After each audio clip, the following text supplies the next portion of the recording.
Hello students, welcome to my YouTube channel urban classes, जिस पर अब तक हम पढ़ चुके हैं प्रेजेंट टेंस और पास्ट टेंस। स्टूडेंट्स, कल हमने पढ़ा था फ्यूचर इंडेफिनिट टेंस या फिर मैं कहूँ फ्यूचर सिंपल टेंस और फ्यूचर कॉन्टिन्यूअस टेंस। तो आज हमारी टेंसेस की लास्ट क्लास है, तो चलिए शुरू करते हैं। फ्यूचर परफेक्ट टेंस, तो इसकी हिंदी में पहचान है जिस भी वाक्य के अंत में हमें चुका होगा, चुके होगे, चुकी होगी मिले, इसका मतलब वहाँ पर हमारा फ्यूचर परफेक्ट टेंस है।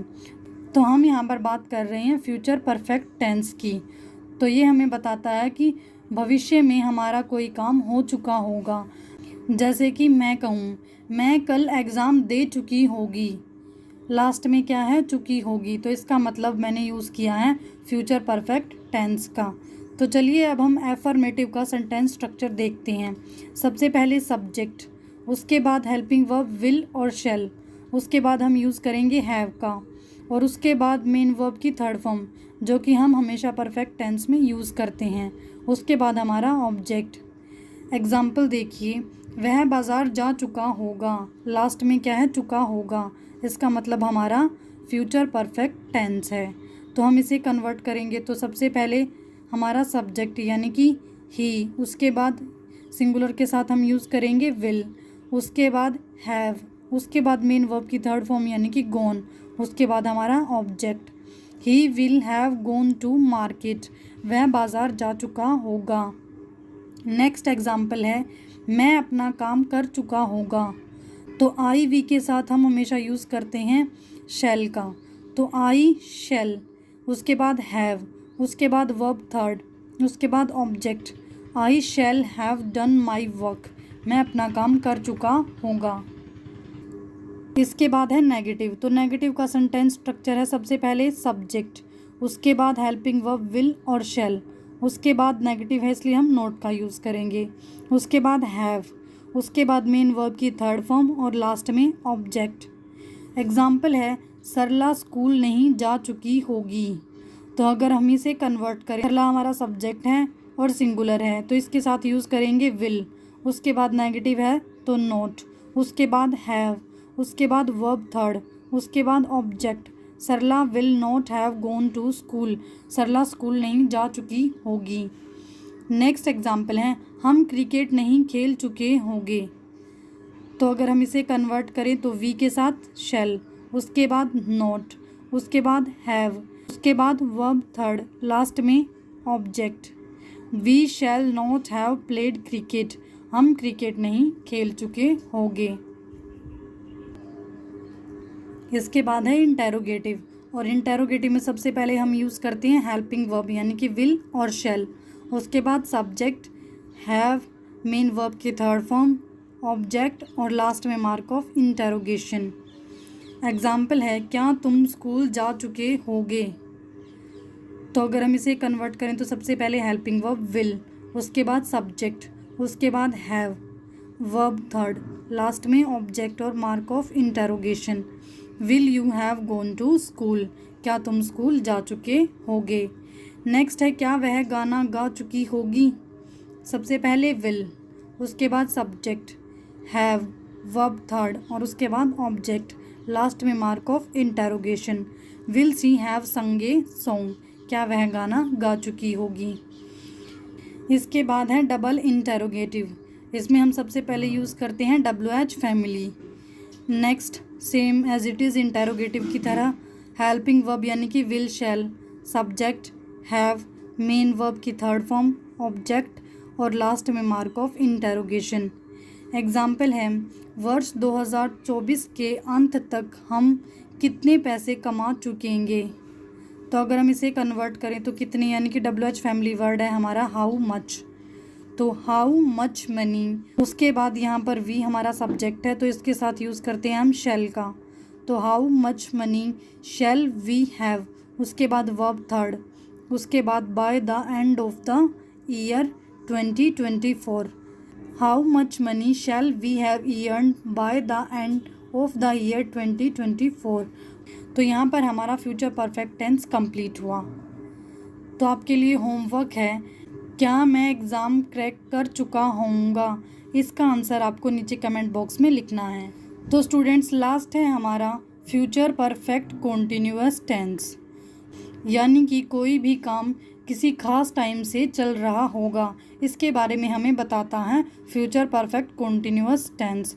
जैसे कि मैं कहूँ मैं कल 2 घंटे से एग्ज़ाम दे रही होंगी, तो ये हमारा फ्यूचर परफेक्ट कॉन्टिन्यूअस टेंस का एग्जाम्पल है। तो चलिए हम देखते हैं अफर्मेटिव का सेंटेंस स्ट्रक्चर। सबसे पहले सब्जेक्ट, उसके बाद हेल्पिंग वर्ब विल शैल, उसके बाद फ्यूचर परफेक्ट कॉन्टिन्यूअस में हम यूज़ करते हैं हैव बीन का, उसके बाद कॉन्टिन्यूअस में हम हमेशा यूज़ करते हैं मेन वर्ब की फर्स्ट फॉर्म के साथ ing, उसके बाद ऑब्जेक्ट। और क्योंकि परफेक्ट हमें टाइम के बारे में भी बताता है, तो इसीलिए फ्यूचर परफेक्ट कॉन्टिन्यूअस में भी हम टाइम के लिए सिंस और फॉर का यूज़ करेंगे। स्टूडेंट्स हम यहाँ पर बाय का भी यूज़ कर सकते हैं। एग्जाम्पल है वह 1 महीने तक मेरे साथ अंग्रेजी सीखता रहेगा, यानी कि कोई काम फ्यूचर में चलता रहेगा किसी खास टाइम से।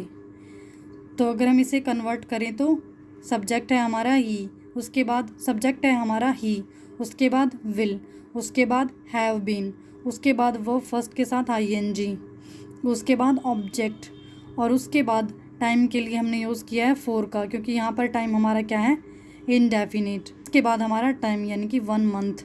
ही will have been learning English with me for 1 month. Next है वह जनवरी तक इस कार को बनाता रहेगा। तो सबसे पहले ही, उसके बाद विल, उसके बाद हैव बीन, वर्ब फर्स्ट के साथ ing, ऑब्जेक्ट, और टाइम यहाँ पर प्रॉपर है, डेफिनिट है, इसीलिए हम सिंस का यूज़ करेंगे, क्योंकि यहाँ पर मैंने बताया कि जनवरी तक, तो यहाँ पर इसलिए हम सिंस का यूज़ करेंगे। हम यहाँ पर बाय का यूज़ भी कर सकते हैं। उसके बाद हमारा टाइम यानी कि जनवरी। He will have been making this car since January, या फिर बाय जनवरी, वह जनवरी तक इस कार को बनाता रहेगा। तो नेक्स्ट है हमारा नेगेटिव। सबसे पहले सब्जेक्ट, उसके बाद विल शैल, और हेल्पिंग वर्ब के बाद हम यूज़ करते हैं नेगेटिव में नोट का, उसके बाद हैव बीन, उसके बाद कॉन्टिन्यूअस में यूज़ करते हैं हम मेन वर्ब की फर्स्ट फॉर्म के साथ ing, उसके बाद ऑब्जेक्ट, और टाइम के लिए सिंस और फॉर। एग्जाम्पल है मैं 2 घंटे से नहीं पढ़ रहा होऊंगा, यानी कि कोई काम कर रहा होऊंगा और किसी प्रॉपर टाइम से, ये हमें बताएगा फ्यूचर परफेक्ट कॉन्टिन्यूअस टेंस है। तो हम इसे कन्वर्ट करते हैं आई, उसके बाद हेल्पिंग वर्ब विल, उसके बाद नेगेटिव है तो हमने नोट का यूज़ किया है, उसके बाद हैव बीन, उसके बाद वर्ब फर्स्ट के साथ ing, उसके बाद टाइम हमारा इंडेफिनिट है तो फॉर, उसके बाद हमारा time. I will not have been reading for 2 hours, मैं 2 घंटे से नहीं पढ़ रहा होऊंगा। नेक्स्ट है वह 5 बजे तक इस पार्क में नहीं खेलता रहेगा। अब हम इसे कन्वर्ट करें, सबसे पहले सब्जेक्ट, उसके बाद हेल्पिंग वर्ब विल, उसके बाद नेगेटिव है तो नोट, उसके बाद हैव बीन, उसके बाद वर्ब फर्स्ट के साथ ing, उसके बाद ऑब्जेक्ट, और बाद में टाइम हमारा प्रॉपर है इसलिए हमने यहाँ पर बाय का यूज़ किया है। हम यहाँ पर सिंस का यूज़ भी कर सकते हैं। उसके बाद हमारा time, he will not have been playing in this park by 5 PM। Next है इंटेरोगेटिव का सेंटेंस स्ट्रक्चर। सबसे पहले हेल्पिंग वर्ब, उसके बाद सब्जेक्ट, उसके बाद हैव बीन, उसके बाद वर्ब फर्स्ट के साथ ing, उसके बाद ऑब्जेक्ट, और बाद में टाइम के लिए सिंस और फॉर, और लास्ट में मार्क ऑफ इंटेरोगेशन। एग्जाम्पल है क्या मैं 2 घंटे तक खाना पकाता रहूँगा। तो अगर हम इसे कन्वर्ट करें तो सबसे पहले हेल्पिंग वर्ब शैल, उसके बाद सब्जेक्ट आई, उसके बाद हैव बीन, उसके बाद वर्ब फर्स्ट के साथ ing, उसके बाद हमारा ऑब्जेक्ट, उसके बाद टाइम के लिए फॉर, उसके बाद हमारा time. Shall I have been cooking food for 2 hours, क्या मैं 2 घंटे तक खाना पकाता रहूँगा। नेक्स्ट है क्या वे सुबह तक जश्न मना रही होंगे।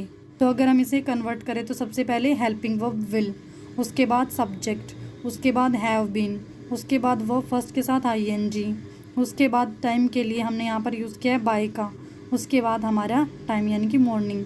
Will they have been celebrating by morning, क्या वे सुबह तक जश्न मना रहे होंगे। तो स्टूडेंट्स लास्ट है हमारा डबल इंटेरोगेटिव, स्टूडेंट्स, इन्हें हम इतनी बार कर चुके हैं कि अब तो आपको आसानी से याद हो गया होगा कि डबल इंटरोगेटिव में सबसे पहले हम WH फैमिली का यूज़ करते हैं, उसके बाद एज इट इज़ इंटरोगेटिव की तरह। तो इसका एग्जाम्पल स्टूडेंट्स आप खुद करेंगे, अभी आपको पता चलेगा कि आपको टेंस कितने समझ में आ गए हैं। तो स्टूडेंट्स, यहाँ पर हमारा टेंस का टॉपिक ख़त्म होता है। मिलते हैं कल नए टॉपिक के साथ। Thank you.